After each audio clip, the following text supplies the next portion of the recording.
Hey everyone, welcome to the Daily. Today is Friday, March 15th, and it is a special Friday because we are heading into Rivalry Weekend. Finally, the culmination of everything that's been going on this week with Rivalry Week.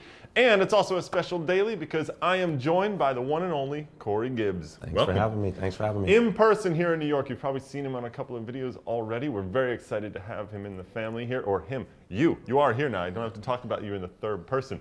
All right, on this Daily, we're going to run through all the matches taking place over Rivalry Weekend. Don't forget that on Saturday, there's that special sort of red zone style show that's on NBC Sports Network. And the whole day on Saturday gets going on NBC, the proper, if you will, the mothership on NBC at 12:30 p.m. Eastern Time with the New York Red Bulls hosting DC United, an age-old rivalry in MLS. Here's how it's going to work. You're going to take a team, explain why they win, and then I'm going to take the other team and explain why they're going to win. New York, DC, go.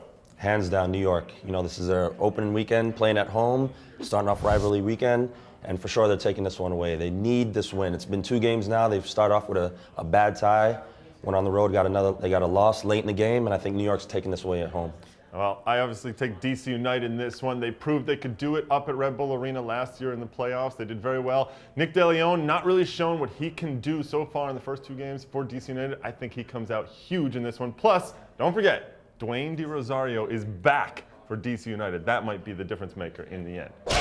Next game, 3 p.m. Eastern Time on Saturday. The game is on NBC Sports Network. It's Sporting Kansas City with their home opener against the Chicago Fire. Sporting KC, Chicago, who you got?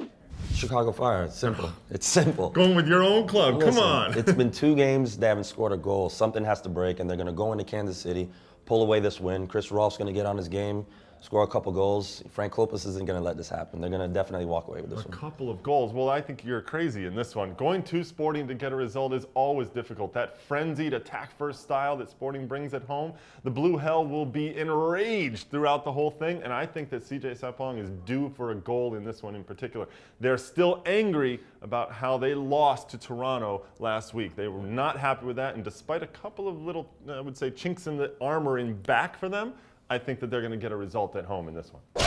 Well, the next game, 4 p.m. Eastern Time on Saturday. The game is on TSN and RDS up in Canada. It is on MLS Live in the United States. Montreal and Toronto. Who you got? Montreal Impact. This is my team of the season. Really? I've said it from preseason. They look strong. They have the firepower. Defensively, they're sharp. If that back line could stay healthy for the rest of the season, for me, top 2 or top 3 back lines in the MLS, and they're going to go away this one. They're playing at home, big crowd, and they're winning the Canadian matchup. Well, I think you are wrong, actually. I think that Toronto FC, now here's the thing. I'm not going to say Toronto gets a win in this one. I think a draw would be a win for Toronto in this one. They go on the road. If they can get a draw here, Ryan Nelson said earlier this week on Extra Time Radio that it's going to be a cagey match. I think he's right. You're talking about the defense for Montreal. Yep. The defense for Toronto, I think, is also as organized right now. They might just sit back and play defense the whole time, both teams. It could end up 0-0, but I think a draw for Toronto, they get out of this one with a good result for them. Next game, 5 p.m. Eastern Time on Saturday. It is Philadelphia Union versus the New England Revolution. The game is on Univision Deportes and on MLS Live up in Canada. All right, this is an interesting one because Philly, we know that they need to start getting a result. New England looked good in their season opener last week. Who you got? New England Revolution. Yeah, just simple fact from what you said. Go with your old clubs. Yeah, first Chicago, now New England. For the simple fact, Philadelphia is not consistent enough for me. You know, Hackworth still has to show me what he's trying to do with the team. You know, he's trying to put parts together. I don't think they're getting a win at home. I think New England's going to take this one away. And what is it about New England that you like, in particular, what you saw from last weekend? I'm very impressed by how Heaps has his team organized. They have some firepower going up front, and the back line looks pretty steady. Well, I'm going with Philadelphia in this one. They are at home. PPL Park is going to be rocking. The Sons of Ben will be inflamed in this one, I think. And Jack McInerney showed what he can do. He is the key for this team, I think. Ultimately. In spurts. In spurts, yes. Right? But I still think that this is a guy who knows how to finish goals. If he can get those chances, and if the Far fans can deliver the ball to him in the right places, he's going to put him away. I don't necessarily like that back line for New England Revolution, and I think that Philly can take advantage of that. All right, well, this one may not be a rivalry per se, but it's still a pretty good game, especially the way these two teams have been playing of late. 5:30 p.m. Eastern Time, it's Columbus versus San Jose. The Crew off to a decent start, 1-1 in theirs. San Jose also 1-1. Who you got? San Jose Earthquakes. Okay. Came off of a big win last week against New York, sorry. And I think Chris Wondolowski is going to carry this team on his back, and they're going to pull this one off. And I think they're going to beat Columbus. I think they need to carry him. Of course, the Crew coming home, and I think Federico Higuain is going to be key for them. If he can continue to score some goals, and will Eddie Gavin be back? He missed out late last weekend. Will he be back? They say he could be around. So if he is, I think that changes the dynamic for the Crew as well. That game, again, 5:30 p.m. Eastern Time. You can watch it on MLS Live. At 6 p.m. Eastern on Saturday, the Rocky Mountain Cup is renewed. The Rocky Mountain rivalry between Real Salt Lake and the Colorado Rapids. You can watch this on MLS Live. What do you think? This is going to be the closest one for me. Really? I want to say it's a tie, but if I have to pick one, I have to say Real Salt Lake. I think Jason Kreis is going to definitely have his boys ready. Robbie Finley is going to be important for his club. It's going to be huge for him to have a good game, you know, support Sabari up top, and it's going to be, I think, Salt Lake going to pull this one off. Well, if anybody in the league has the speed to deal with Robbie Finley, it's Marvell Wynn. So I think the Colorado Rapids actually are going to go to Rio Tinto and get a result in this one. I think that they are due something. All of it has to start clicking at some point for Pareja. He's started to put a team together that likes to play the ball. Injuries are killing them right now for Colorado. But if they can grit this one out, no Pablo Mastroeni most likely. They're still not sure what's happening with him with his ankle. But I think if this is a grinding game, this might be another one that if they get a draw, it's like a win for the Colorado Rapids.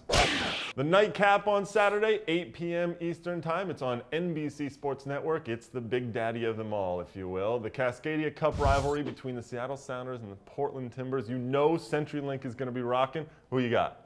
I think, hands down, Seattle Sounders. They're going into this game with one goal, and that's to win. They're not going to give up the points against Portland. Eddie Johnson's going to be geared up, ready to go at that back line that's been a bit shaky. I think the midfield's been structured. You know, they're coming off some good wins, and I think they're going to take this one away.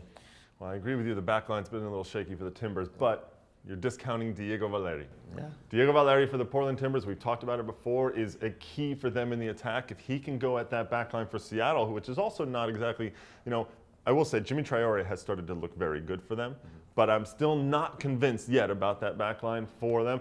If DeAndre Yedlin plays for Seattle, I think that you can exploit that when he likes to go forward. He's still young. He can make mistakes when he goes forward at the wrong time. So if Portland can get Ryan Johnson into those spaces as well, and Darlington Nagbe, I think that's where the success comes to the Timbers. I'm taking the Timbers to get it done at CenturyLink. All right, we're moving on to Sunday. 1 p.m. Eastern Time on ESPN2. It is the battle for El Capitan, the Texas Derby, as they like to say. FC Dallas hosting the Houston Dynamo. And Corey, I'm taking FC Dallas in this one. They're at home. They have struggled in the first two games. I think this is a team that is ready to break out. David Ferreira has to have a big game.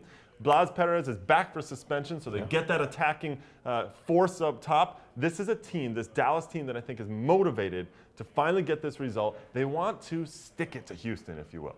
I think you're absolutely crazy on this one. This is a Texas showdown, and Houston's not giving this game up. I mean, they just came off a bad loss in the CONCACAF. Brad Davis is going to have the team fired up and ready to go, and I think this Dallas team, exactly what you just said, they're not going to come out, and I don't think they're prepared, and I don't think they have the tools to win this game. The tools, man. Houston's exhausted from all that travel down to Mexico. I still think Dallas has this one. And the final match of rivalry week, the LA Galaxy hosting Chivas USA. That means they just walk across the hall for that hosting job. It is on Unimas on Sunday afternoon at 5 p.m. Eastern Time. Now, Corey, I'm going to guess which team you're going for, and you can explain why. I'm saying you're going for the Galaxy. 100%. This team is full of experience. They know what this means to them in terms of this rivalry. It's been going on for years. I think this Chivas team is brand new. They don't understand the meaning of this game, what's behind it, and I think Bruce Arena is going to have his team ready to win this one. Well, I think you're right that there are a lot of players on this Chivas team that don't necessarily understand what this is, but any Super Classico is a Classico. It doesn't matter, and you can explain that to any new player and say, this is our big rival. This is what matters most. And do not forget, beware El Chelis. The guy is a genius. He's crafty as a fox, if you will, and I think that he has a team that can create little things that can happen in a game that can get under the skin of the LA Galaxy players. As veteran and experienced as they are, I think this Chivas team has what it takes to pull off a stunning upset of the LA Galaxy at the Home Depot Center We'll wait and on see. Sunday afternoon. That game, it's the final one of Rivalry Week. It's at 5 p.m. Eastern Time. It's on Unimas, so make sure you check that one out. And check out all the games taking place this weekend. A bunch of incredible rivalry matches all throughout MLS. Stay tuned to MLSsoccer.com for all of the coverage. Corey, thanks for joining us on the Daily today. Make sure you check out Cory Gibbs on all kinds of other stuff happening on MLSsoccer.com. We'll talk to you next Monday.